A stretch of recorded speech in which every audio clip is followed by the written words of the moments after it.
सभी साथियों नमस्कार, मैं पवन कुमार। आज की इस वीडियो में हम बात करेंगे राजस्थान गवर्नमेंट ने एक महत्वपूर्ण डिसीजन लेते हुए बेरोजगार अभ्यर्थियों के हितों को ध्यान में रखते हुए बहुत सारे पदों के लिए एक कॉमन परीक्षा आयोजित करवाने का नियम बनाया है। इस नियम की पूरी चर्चा हम इस वीडियो में करेंगे। ये नियम क्या है? राजस्थान अधीनस्थ एवं लिपिक वर्गीय सेवा नियम 2022 यानी समान पात्रता परीक्षा नियम। आजकल बहुत चलता है ये नाम सीईटी।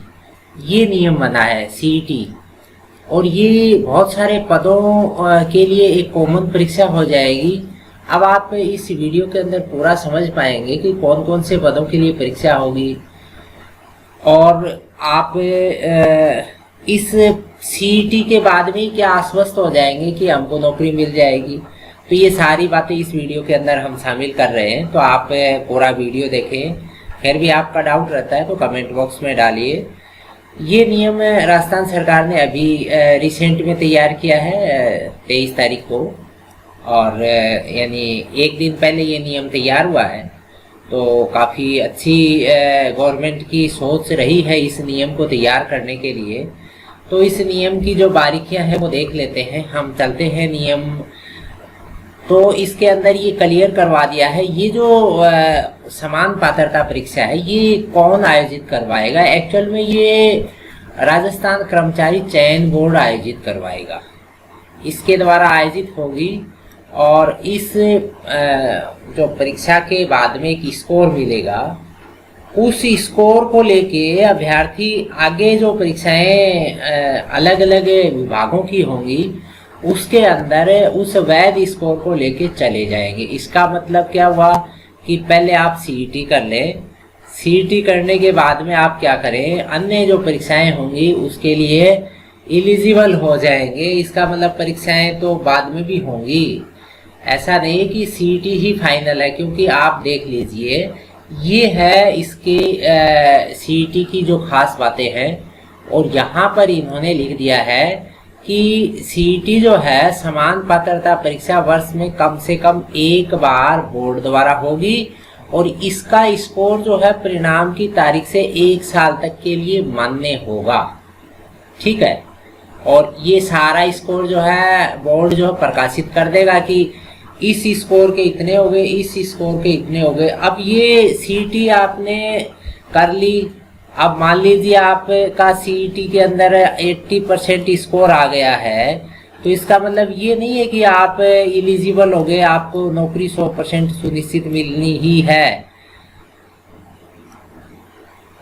ऐसा भी नहीं है कि आप 40% आ गए। अब इन्होंने न्यूनतम तय कर दिया कि 40% सीईटी स्कोर है, वो आगे एलिजिबल रहेंगे। अन्य विभागों के जो पद बाद में आवेदित किए जाएंगे उनके अंदर ये कह दिया कि 40 से ऊपर वाले आवेदन करेंगे।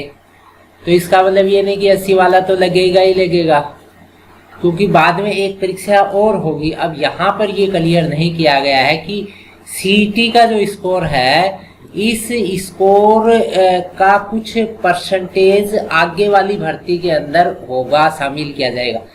ये जरूर है कि जो परीक्षाएं आयोजित होंगी अन्य विभागों की, उसके अंदर ये चीज़ें शामिल की जा सकती हैं। अब इन्होंने ये क्लियर कर दिया है, तो ये चीज़ आप समझ लें कि सीईटी में उपस्थित होने के प्रयासों की संख्या के संबंध में कोई निर्बंध। कितनी बार सीईटी की परीक्षाएं देते रहो आप, हर साल होगी ये। और अभ्यर्थियों के पास सीईटी में उनके स्कोर सुधारने का अवसर होगा। किसी अभ्यर्थी का जो नीचे हम बात करेंगे 2 अनुसूचियां हैं, इनके जो पद हैं के लिए आने वाली परीक्षा से पूर्व का सर्वोत्तम उपलब्ध स्कोर मान्य होगा। यानी वो जो विभाग है, मान लीजिए कांस्टेबल की परीक्षा जो पुलिस विभाग लेगा, उससे पहले आपने जो सीईटी का जो टॉप स्कोर कर लिया ना, वो लागू होगा। उससे पहले सीईटी का डाउन स्कोर था, उसकी वैल्यू नहीं रहेगी। तो इसका मतलब परीक्षा तो एक और अभी के नियम के तहत तो और है, उसको हटाया नहीं है अभी। इसका मतलब है आप जो परीक्षाएं या जो इंटरव्यू अलग अलग विभागों के होते थे, ये एक सिर्फ छटनी है। जैसे आप नेट करते हैं, नेट के बाद में अलग अलग जो आयोग हैं राज्यों के या यूपीएससी, वो कॉलेज लेक्चरर की परीक्षाएं लेते हैं, तो नेट एक पात्रता होगी। ऐसे ही सीईटी क्या है, राज्य लेवल की ये जो ग्रुप दे रखे हैं, इन ग्रुपों की परीक्षाओं के लिए वो इलिजिबल हो जाएंगे।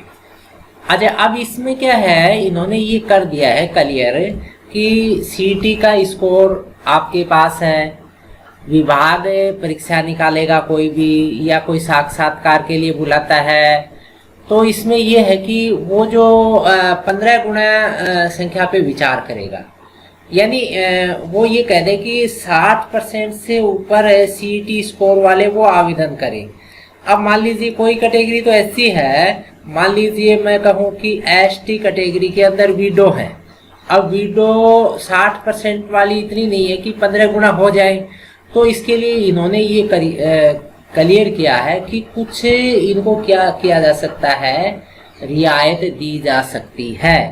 ठीक है, तो ये बात होगी। अब ये सीईटी की प्रक्रिया की बात है, नोटिस निकाला जाएगा, बोर्ड साल के अंदर एक बार इसके आवेदन लेगा, फिर फीस जमा करवाएगा, फिर परीक्षा लेगा, और परीक्षा में आप गड़बड़ सड़बड़ करोगे तो आपके विरुद्ध एक्शन ली जाएगी। अब तो स्टेट गवर्नमेंट एक्शन लेने लगी। अभी आपको ध्यान होगा कि कांस्टेबल की परीक्षा के अंदर एक विद्यालय जो है जिससे पेपर आउट हुआ था, उसकी मान्यता रद्द करती, जो भी कर्मचारी थे सबको बर्खास्त कर दिया है। तो स्टेट गवर्नमेंट इस पे भी काफ़ी फोकस कर रही है। फीस जमा करा के आप परीक्षा में बैठोगे और आप एक वैध स्कोर जो है उसका हासिल कर लोगे। अब ये जो सीईटी है, ये सीईटी 2 लेवल पे होगी। अब ये चीज़ आप देखना, सीईटी के 2 लेवल होंगे, यानी स्नातक स्तर की सीईटी होगी और एक होगी सीनियर सेकेंडरी लेवल की। यानी जैसे सेंटर के अंदर जो पात्रताएं, यानी जैसे ग्रेजुएशन लेवल की एक टेस्ट होता है और एक secondary level, senior secondary level के वो जो अधीनस्थ सेवा बोर्ड के द्वारा होते हैं, वैसे ही यहाँ पर एक तो ग्रेजुएशन लेवल का हो जाएगा और एक हो जाएगा आपका सीनियर सेकेंडरी लेवल का। ठीक है, सेकेंडरी लेवल की तो नौकरियां हैं ही नहीं। अब सेकेंडरी लेवल की तो चतुर्थ श्रेणी की परीक्षाएं, लेकिन वो होती ही नहीं है, अनुकंपा पे लगा लेती है गवर्नमेंट। अभी तक चतुर्थ श्रेणी के आवेदन ही नहीं लिए। चतुर्थ श्रेणी के जब ले लेंगे तो ये मान के चलो पूरा राजस्थान ही रोजगार लग जाएगा। चलिए कोई बात नहीं है, ये भी आएगी। अभी गवर्नमेंट ने चतुर्थ श्रेणी कर्मचारियों के लिए भी काम प्रारंभ कर दिया है और विभागों में जो चपरासियों की पोस्ट खाली पड़ी हैं वो जल्द ही भरने वाली हैं। अच्छा, अब ये इसका अलग अलग सिलेबस होगा, सेकेंडरी वाले का अलग होगा और ग्रेजुएशन का अलग अलग सिलेबस होगा। आप परीक्षा दें, परीक्षा का सिलेबस जल्द ही जारी हो जाएगा और जो ही जारी होगा हम इसका वीडियो तैयार करके आप तक भेज देंगे। अब ये समझ लें आप, ये सबसे महत्वपूर्ण है आपके लिए। जो सबसे पहले बात बतानी थी वो मैं लास्ट में बता रहा हूँ, कोई बात नहीं है, आप वीडियो में लास्ट तक ही जुड़े हुए हैं। तो देखो, स्नातक लेवल की जो सीईटी होगी ना, उसके अंदर कौन से पद आएंगे। एक तो प्लाटून कमांडर, बहुत शानदार पोस्ट है, बताओ इसके लिए आप क्या है, अच्छा स्कोर बना लेंगे। और उसके बाद में जो अन्य जो भर्तियां हैं वो भी इस सीईटी स्कोर के बाद में होंगी। जिलेदार, पटवारी, कनिष्ठ लेखाकार, जूनियर अकाउंटेंट की होती है ना, तहसील राजस्व लेखाकार। बताओ इतनी शानदार पोस्ट की जो परीक्षा होती है उससे पहले आपको स्कोर सीईटी का मिल जाएगा अच्छा, तो आपके चांसेस अच्छे हो जाएंगे। जो सुपरवाइजर होती है ना, आंगनबाड़ी सुपरवाइजर, वो हैं। और ये अलग दोनों विभागों में होती हैं ये पोस्टें, महिला अधिकारिता में है और आपके बाल विकास विभाग में है। ठीक है, उप जेलर की जो पोस्ट होती है ये भी इसी के द्वारा, यानी ये स्कोर लेने के बाद में। और hostel warden, hostel superintendent grade second, third grade और सेकंड ग्रेड 2 होते हैं।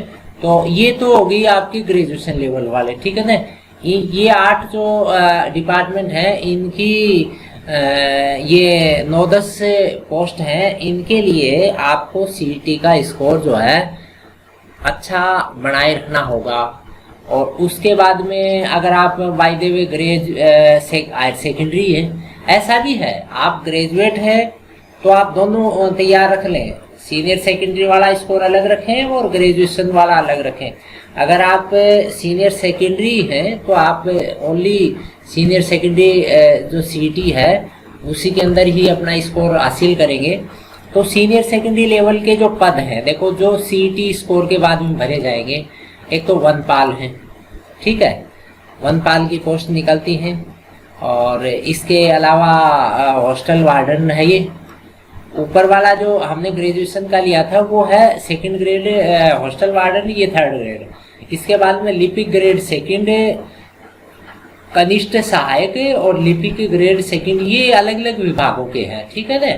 ये अल्पसंख्यक विभाग का है, और ये जो आरपीसी के द्वारा जो नियम तय हैं, लोक सेवा आयोग लिपिक वर्गीय सेवा नियमों के तहत जो लिपिक ग्रेड सेकंड होता है। इसके अलावा जो आबकारी विभाग में जमादार और कांस्टेबल, सबसे महत्वपूर्ण तो है कांस्टेबल। इसका मतलब इतने सारे पदों के लिए आप सीईटी का स्कोर हासिल कर लेंगे तो आप बड़े कॉन्फिडेंट हो जाएंगे नौकरी के लिए। तो शानदार स्कीम है ये, और अभी से आप तैयारी प्रारंभ कर दें तो सभी का ये जो सीईटी होगी इसका एक सिलेबस रहेगा, और ऊपर वाली जो सीईटी होगी ग्रेजुएशन लेवल वाली, इसका एक सिलेबस होगा, और ये अलग अलग तारीखों में होंगी, इसलिए आप दोनों की तैयारी रखें, आपका सिलेक्शन हो जाएगा। उसके बाद में विभाग बाय द वे स्टूडेंट कम ही है स्कोर वाले, तो क्या है, हो सकता है वो डायरेक्ट ही कह दें कि साहब दे दो जॉब इनको, ठीक है। तो ऐसी स्थितियां भी हो सकती हैं, तो आप अच्छा स्कोर हासिल कर लें।